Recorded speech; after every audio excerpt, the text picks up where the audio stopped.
قرآن میں اللہ تعالیٰ کہہ رہے ہیں کہ اگر زمین کے اندر دو خدا ہو جائیں اور دو معبود ہو جائیں اور دو زمین کے نظام کو، کائنات کے نظام کو، آسمان کے نظام کو چلانے والے ہو جائیں تو زمین کے اندر فساد ہو جائے گا۔ وہ کہے گا صبح کو بارش برساؤ، کہے گا نہیں دن نکالو، وہ کہے گا نہیں آج تو میں اولے برساؤں گا، کہے گا نہیں آج 6 مہینے دن رکھنا ہے۔ اتنا فساد ہوگا، اتنا فساد ہوگا۔ اسی لیے اللہ تعالیٰ نے صاف کہہ دیا کہ اللہ کے علاوہ کوئی نہیں ہے جو کائنات اور دنیا کے نظام کو چلا رہا ہے۔ یہ کانسیپٹ حضور لے کر آئے،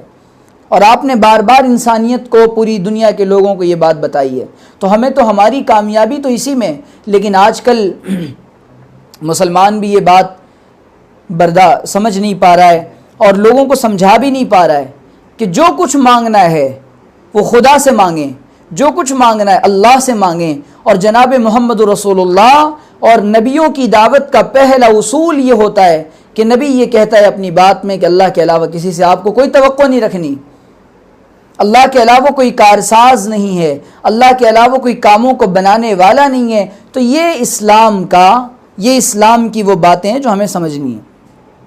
اب جنت اور جہنم کا جو کانسیپٹ ہے وہ کیسے ہمیں جنت اور جہنم ملے گی، یا جنت میں کیسے جائیں گے، جہنم سے کیسے بچیں گے،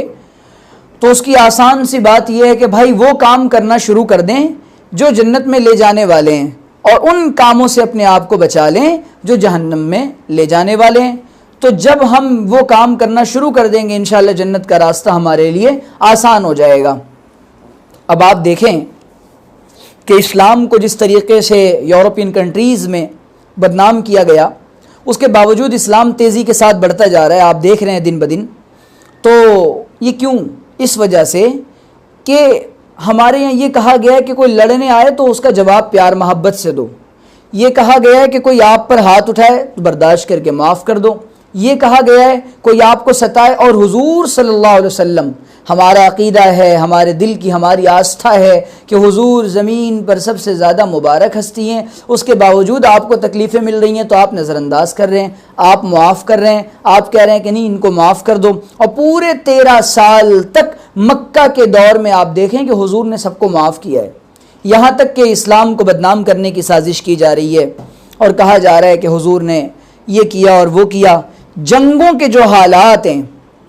اور جو غزوات اور جو لڑائیاں حضور کے زمانے میں ہوئی ہیں، ان لڑائیوں کا کرائٹیریا آپ دیکھیں